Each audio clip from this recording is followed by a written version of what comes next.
Point number 3 tonight. Pointi ya 3 usiku wa leo. Enemies of your move. Adui wa msongo wako. I've already gone over distractors.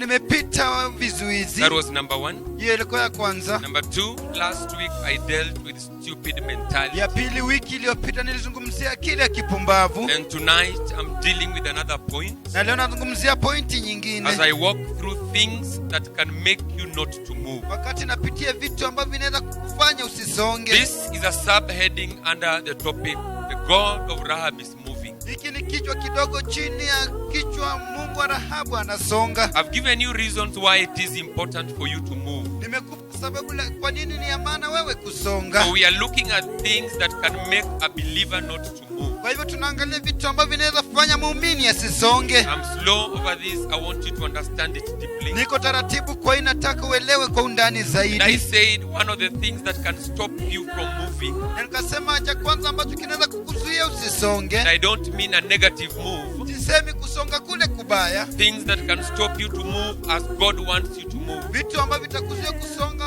kwa njia ambayo Mungu anataka usonge. You are writing, this is a blessing for a whole generation. Kama unaandika, hii ni baraka kwa kizazi kizima. Distractors is point number 1. Vizuizi ni pointi ya kwanza. Stupid mentality I handled last week.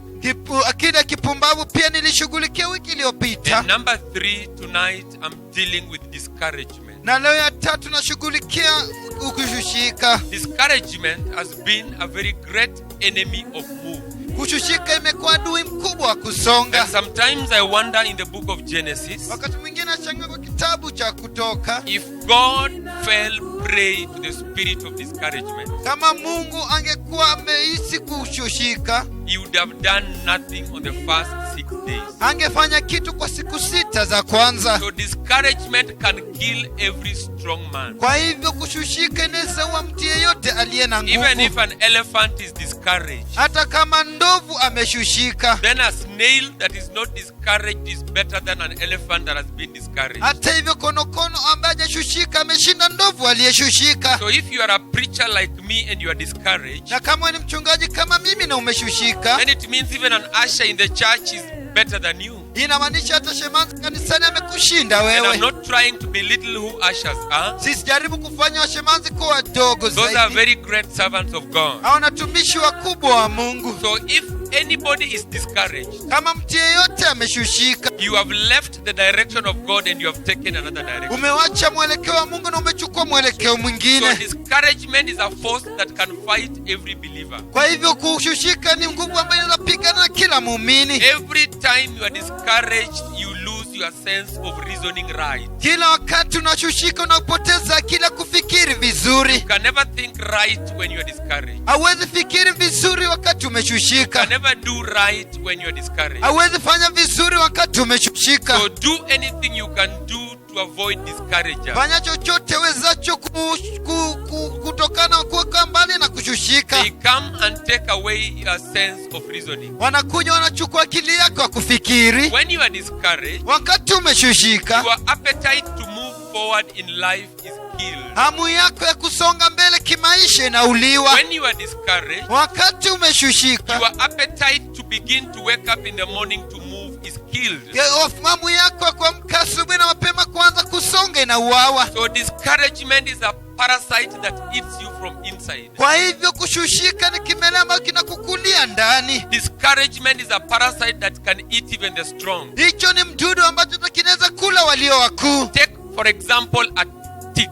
Kwa hivyo chukua nini akupe, mfano akupe Small insect that sucks the blood of animals. mnyama huyu mdogo ambaye anakunywa damu ya mnyama. It can stick as long as it is feeding on something. Anaweza kuamilia kama tu anakula kitu. So it doesn't matter how big the cow is. Yeye haijalishi hata ng'ombe ni mkuu That kiasi small gani. tick can bring a sickness in that cow.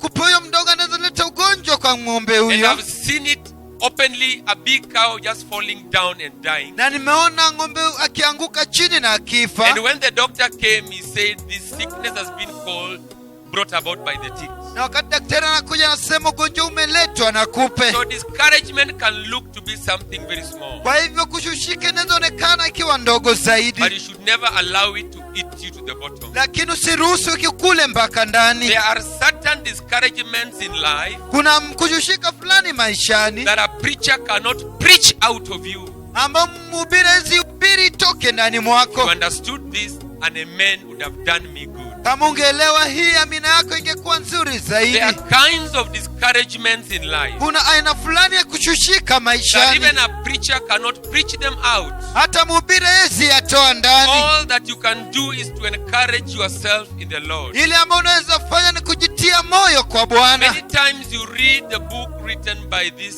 author David, Kila wakati ukisoma kitabu ambacho kiliandikwa na mwandishi huyu and Daudi, especially the book of Psalms, sana sana kitabu cha when Zaburi, it was too bad for this man, he said, I encouraged myself in the Lord. wakati ilikuwa mbaya sana kwake, alisema nilijitia moyo kwa Mungu. So even if you are a servant of God, there are things that at times can be bad. Hata kama ni mtumishi wa Mungu, kuna wakati vitu vinakuwa vibaya, But God has made himself to be a source of encouragement. lakini Mungu amefanya yeye mwenyewe kwa kiini cha kutiwa Even moyo, in the deepest points of our discouragement. hata mahali pa ndani zaidi pa kushushika Many kwetu. times when the ministry is too tough Wakati wengine, wakati huduma ni ngumu zaidi and things may look to be very discouraging, na vitu vinaweza onekana kukwea kushusha, I lock up myself in our altar's office anajifungia ndani ya afisi and I have a chair that sits next to me. ambayo ako na kiti ambayo iko kando yake, And I sometimes reason out with God and say, you said, let us come and reason together. wakati mwingine na waza na Mungu, namwambia ulisema wacha tukuje tushiriki pamoja. So at times I just tell God, I know you are not dead, you are not static. Wakati mwingine namwambia kwamba najua hujakufa, hujakuama, So come and sit here with me. kwa hivyo kuja uketi hapa Because your nami, word says,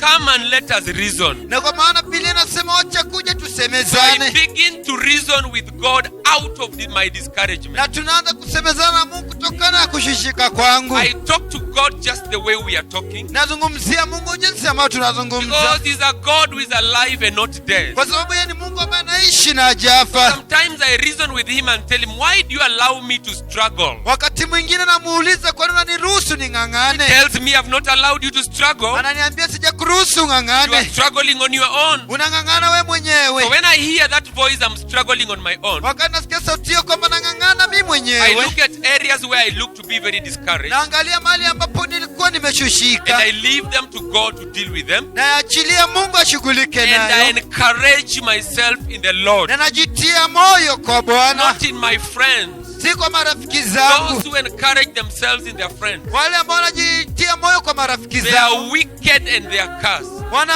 ni waovu na So wamelaaniwa. discouragement is a very bad Kwa parasite. hivyo kushushika, hiyo ni kimelea kibaya In zaidi. this country, I've heard about a pastor Kwa taifa hili nimesikia kuhusu mchungaji who locked up himself in a house and hanged himself. ambaye alijifungia kwa nyumba na akajinyonga. And he committed suicide and he died and was buried. Wakati alijinyonga alikufa na So kazikwa. you keep on wondering, what has happened to this man who used to encourage people? Na unaendelea kujiuliza nini litendekea mtu huyo ambaye alikuwa anatia moyo So watu. if an encourager has been discouraged Kama mtu wa kutia watu moyo ameshushika and he does not encourage himself in the Lord, na ajitii moyo kwa Bwana, he ends up being discouraged anaishia kushushika enough that he kills himself. mpaka anajiua. How many have had policemen in this city Ni wangapi wamesikia mapolisi kwa mji huu and policemen in this country na mapolisi kwa nchi turning and killing a number of people around them wanageuka, wanaua watu kando yao, and turning to themselves and kill themselves? wanajigeukia pia wanajiua, Or if they don't kill themselves, they go and surrender in a police station. na hata kama wajiua wanaenda kujisalimisha kwa kituo cha polisi. These are men who have suffered discouragement in the highest point. Hawa ni watu ambao wamefika kwa hali ya kushushika kwa juu zaidi. So a discouraged man can do anything. Kwa hivyo mtu aliyeshushika aweza kutenda lolote. Every time you find yourself discouraged, Kila wakati unajipata umeshushika, your movement is paralyzed. msongo wako umezuiwa. Every time you find yourself discouraged, Kila wakati unajipata umeshushika, kushushika. Discouragement is a fight that fights the prophets of God. Kushushika ni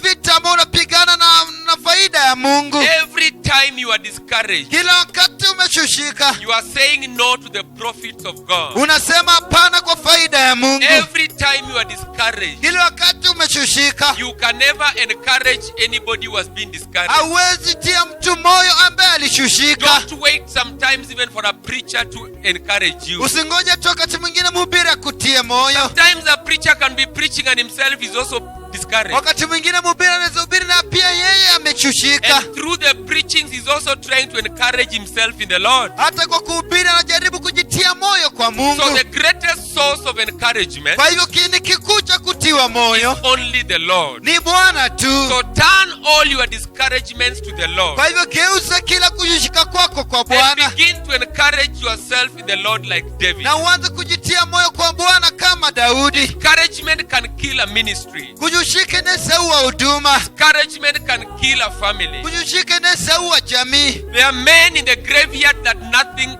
killed them. Kuna watu katika makaburi ambao hakuna mtu aliwaua. It is only discouragement that killed Ni them. kushushika tu ambayo iliwaua. So briefly, I'm trying to tell you Kwa hivyo kwa ufupi najaribu that kuwaelezeni discouragement is a killer of the life that you live today. kwamba kushushika ni kitu cha kuua maisha ambayo unaishi leo. A very slow way of going close to your graveyard Njia rahisi ya kwenda katika kaburi lako is to allow yourself to dip yourself in discouragement every day. ni kujiruhusu kuingia katika kushushika kila siku. People who are discouraged don't go to church. Watu ambao wameshushika waendi They kanisani. wake up and say, I feel like not going to church today. Wanamka wanasema nahisi nisiende kanisa leo. When you walk with a friend who is have been discouraged, Wakati unatembea na rafiki ambaye ameshushika, sooner or later you will be also discouraged. karibuni utakuwa pia wewe So umeshushika. make sure in the life that you are living, Kwa hivyo akija kwa maisha ambayo unaishi, if around you there are nobody, people who cannot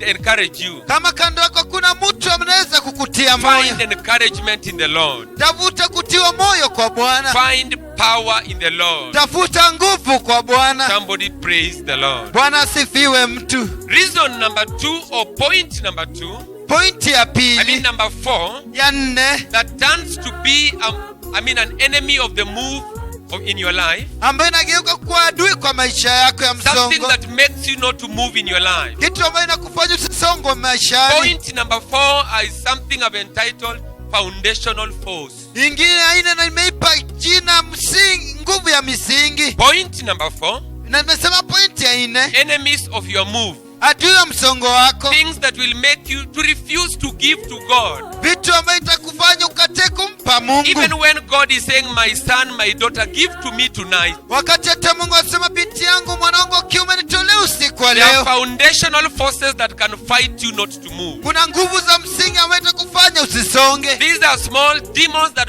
find opportunities to stop you. Haya ni mapepo madogo ambayo yanapata nafasi ya They kukuzuia. are very small, but they are looking for every opportunity to stop you. Ni madogo zaidi, lakini anatafuta kila fursa ya kukuzuia. Discouragement is a path that leads you to a place called stop here.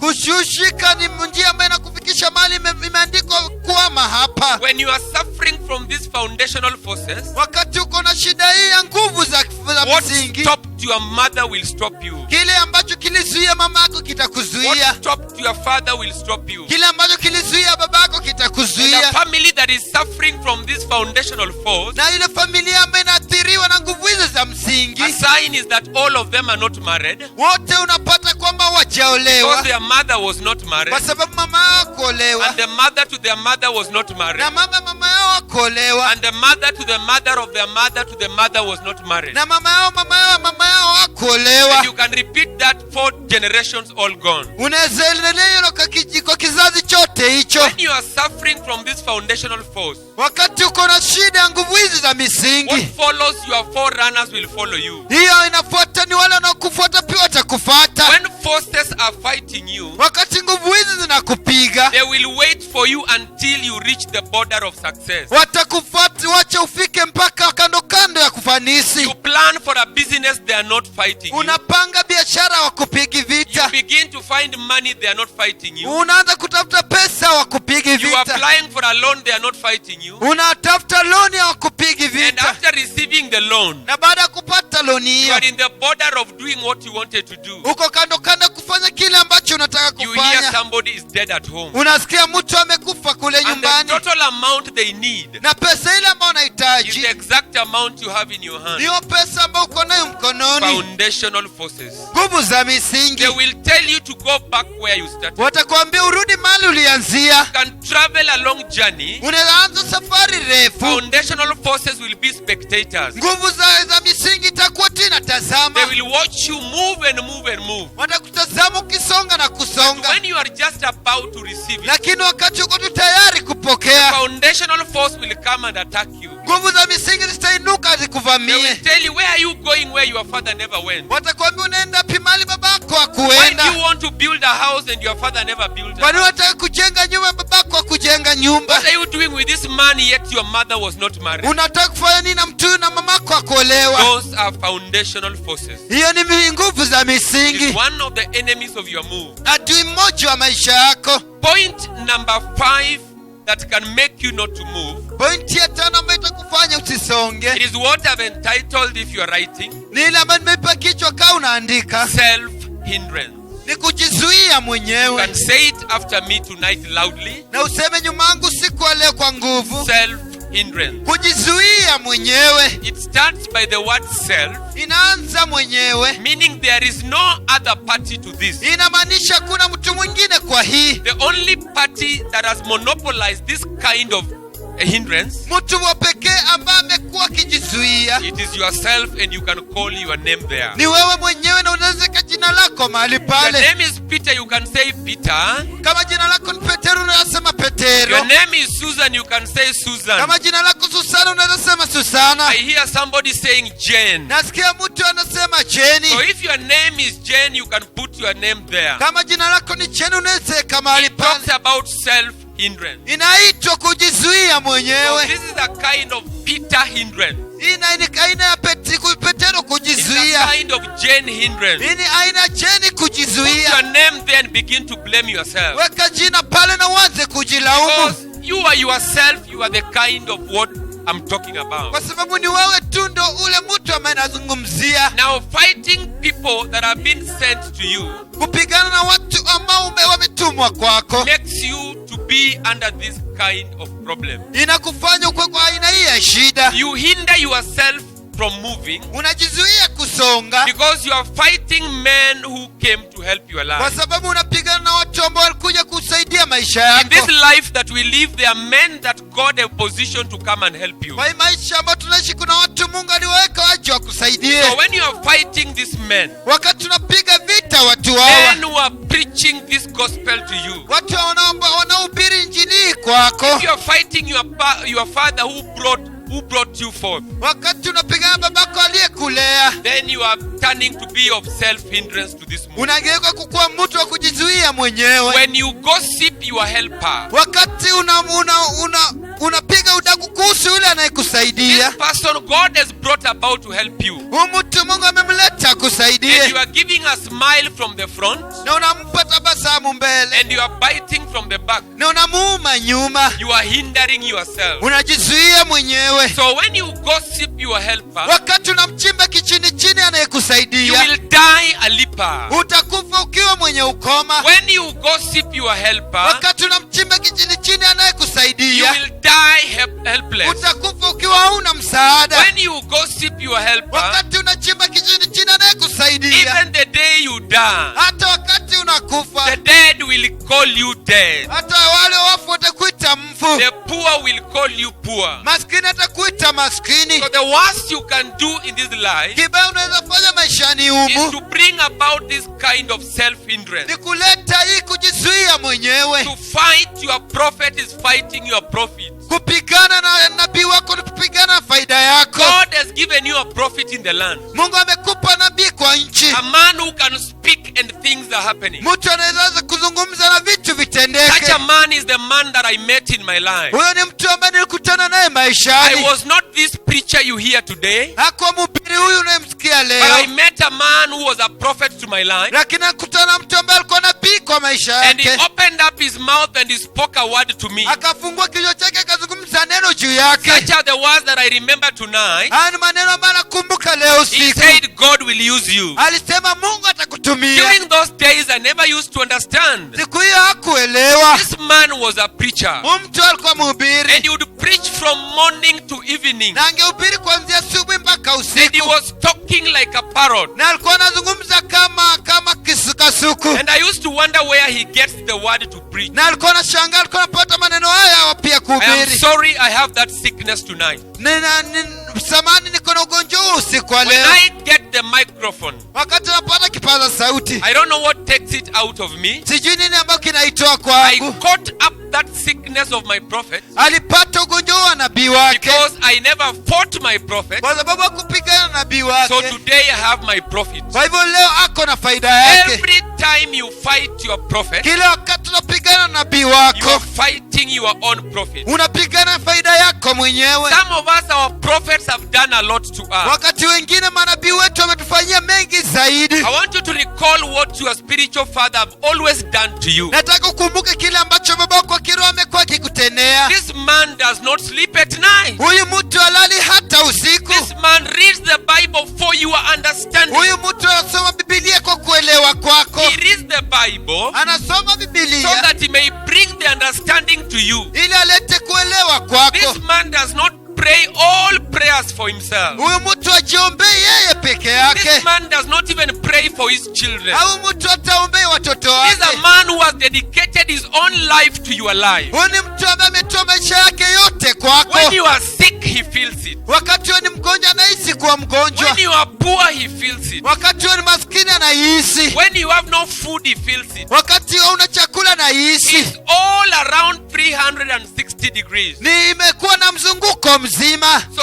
such a prophet in your life Kwa hivyo nabii kama huyo kwa has maisha tied up your spiritual napkin. amekufunika vazi ile la When uchanga. you are a young child Wakati wewe ni mtoto mdogo and you want to go to the toilet, na unataka kuenda choo, sometimes it is hard to go to the toilet. wakati mwingine ni ngumu wewe kuenda choo. And after all, if you are still at an age you cannot talk. Na hata hivyo kwa ukiwa katika miaka hiyo, So for your mother to have it good, kwa hivyo mamako kukua vizuri, he puts what nowadays we call the pampers. yeye anakuvalisha kile ambacho siku hizi tunaita Those pampers. days they were the napkins. Wakati huo ilikuwa vazi la They uchanga. tie you so that when your toilet comes out, Wanakufunga kwamba wakati choo yako inatoka it does not make you dirty everywhere. haikufanyi kuwe mchafu kila So mahali. that is what our spiritual fathers have done for us. Hiyo ndio ile ambayo baba yetu wa kiroho When ametutendea. we were nothing, they believed us. Wakati hatukuwa kitu When we walituamini. were not blessed, they saw blessing in us. Wakati hatukuwa tumebarikiwa waliona baraka ndani When we were mwetu. still demonized, they spent their time casting out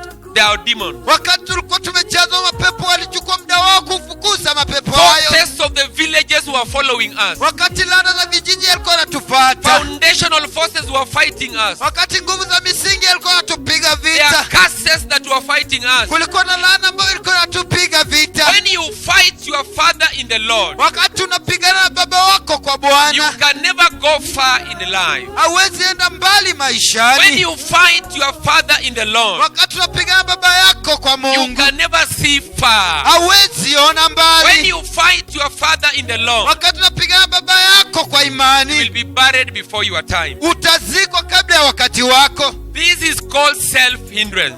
Inaitwa kujizuia mwenyewe. Nobody helps you to fight your spiritual father. Hakuna mtu akusaidia kupiga vita baba wako wa kiroho. Nobody takes a stone and hits your spiritual father. Hakuna mtu achukua mawe na kugonga baba wako wa kiroho. Those who are hitting their spiritual fathers, Wale ambao wanagonga baba wao wa kiroho, if in any way you are hitting your prophet, kama kwa njia yote unapigana na nabii you wako, are hitting your own prophet. unajigonga na faida yako mwenyewe. It is better to be the tail of an elephant Ni vizuri kukuwa mkia wa ndovu than to be the chairman of a number of ants. kushinda kukuwa mwenyekiti wa mahali You pasiafu. can be anybody in life Unaweza kuwa mtu yeyote maishani if you can honor God every time. kama unaweza mheshimu Mungu kila wakati. Hear me tonight. Nisikize vizuri, Self-hindrance kujizuia mwenyewe can make you not to move. inaweza kufanya usisonge. How are some people hindering themselves? Watu wanajizuia kiwe jinsi gani? You can never go up when you are pulling others down. Hauwezi enda juu wakati unavuta unavuta wengine Woman in chini. your house, I want you to hear this. Kama uko kwa nyumba yako nataka usikize hii. When you are pulling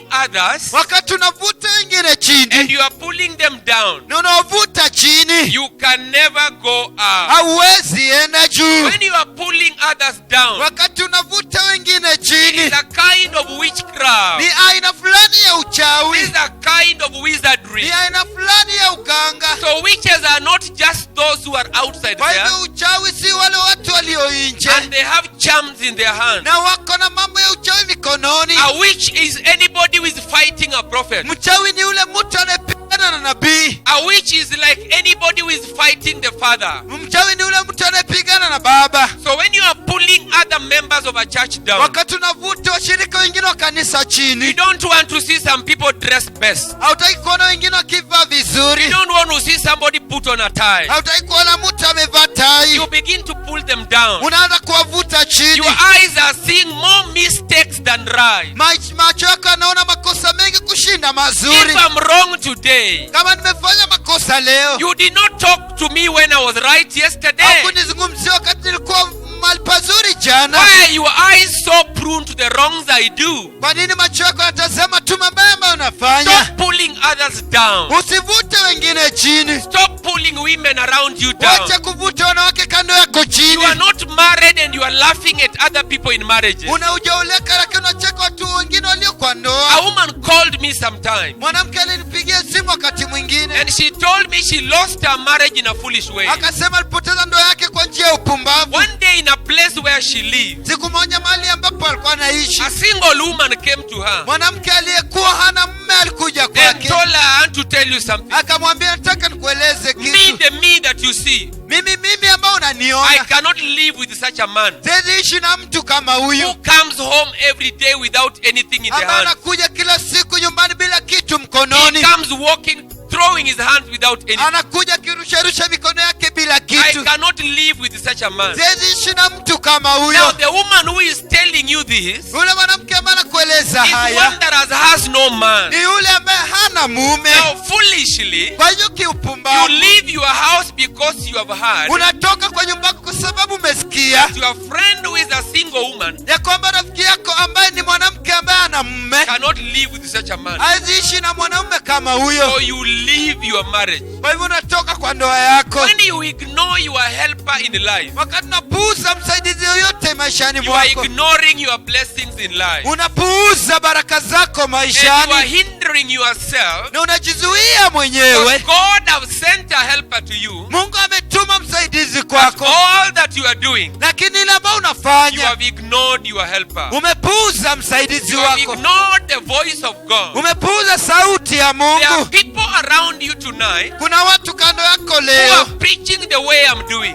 ambao wanahubiri jinsi mchungaji anahubiri, And their voices will give you help na sauti yao itakupa msaada because they are helpers of your life. kwa sababu ni wasaidizi wa maisha yako. Self-hindrance Kujizuia mwenyewe can make you not to move. inakufanya usisonge. Self-hindrance Kujizuia mwenyewe can make you not to go anywhere. inaweza kufanya usiende mahali. My spiritual father was my helper. Baba yangu wa kiroho alikuwa msaidizi He wangu, was a real helper in my life. alikuwa msaidizi wa kweli maishani And mwangu. if they are doing what God called them to do, Na kama wanatenda kile ambacho Mungu aliwaita kutenda, if your spiritual father is doing what God called him to do, na kama baba wako wa kiroho anafanya kile Mungu alimuita kufanya, including slapping you hata kukupiga kofi when you are wrong and is correcting you, wakati uko na makosa na nakurekebisha, do the following for them. fanya hii ifuatayo kwao. Number one, Ya kwanza, don't fight them. usipigane nao. Number two, Ya pili, don't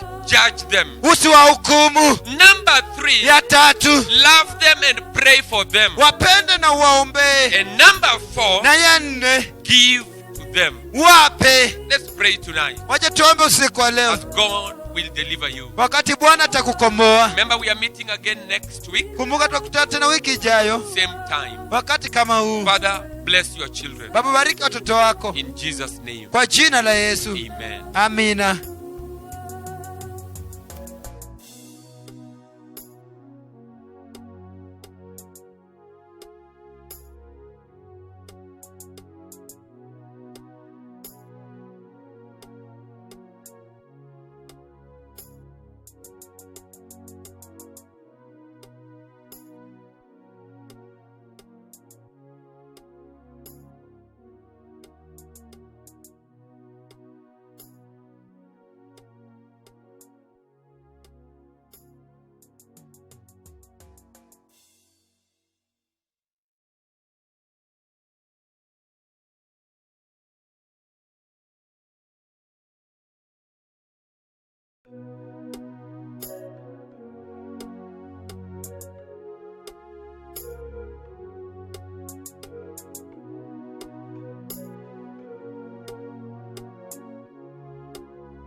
Point number 3 tonight. Pointi ya 3 usiku wa leo, Enemies of your move. adui wa msongo wako. I've already gone over distractors.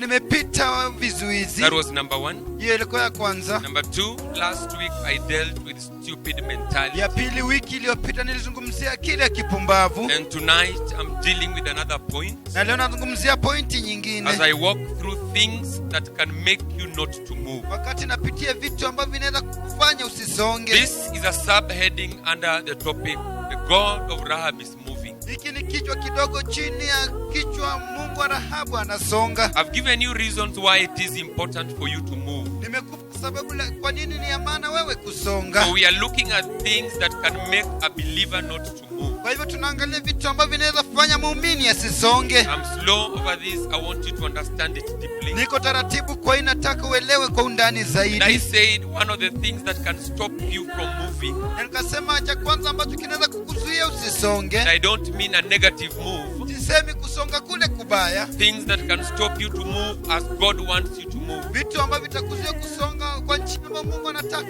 usonge. You are writing, this is a blessing for a whole generation. Kama unaandika, hii ni baraka kwa kizazi kizima. Distractors is point number 1. Vizuizi ni ya pointi ya kwanza. Stupid mentality I handled last week. Akida kipumbavu pia nilishughulikia wiki iliyopita. And number 3, tonight I'm dealing with discouragement. Na leo ya 3 nashughulikia kushushika. Discouragement has been a very great enemy of move. Kushushika imekuwa adui mkubwa wa kusonga. And sometimes I wonder in the book of Genesis, Wakati mwingine nashangaa kwa kitabu cha Kutoka, if God fell prey to the spirit of discouragement, kama Mungu angekuwa amehisi kushushika, he would have done nothing on the first 6 days. angefanya kitu kwa siku 6 za kwanza. So discouragement can kill every strong man. Kwa hivyo kushushika inaweza ua mtu yeyote aliye na Even if nguvu. an elephant is discouraged, Hata kama ndovu ameshushika. then a snail that is not discouraged is better than an elephant that has been discouraged. Hata hivyo konokono ambaye hajashushika ameshinda ndovu aliyeshushika. So if you are a preacher like me and you are discouraged, Na kama ni mchungaji kama mimi na umeshushika, then it means even an usher in the church is better than you. inamaanisha hata shemasi kanisani amekushinda And I'm wewe. not trying to belittle who ushers are. Sisijaribu kufanya washemazi kuwa wadogo Those are zaidi. very great servants of God. Hao watumishi wakubwa wa Mungu. So if anybody is discouraged, Kama mtu yeyote ameshushika, you have left the direction of God and you have taken another direction. umewacha mwelekeo wa Mungu na umechukua mwelekeo So mwingine. discouragement is a force that can fight every believer. Kwa hivyo kushushika ni nguvu ambayo inaweza pigana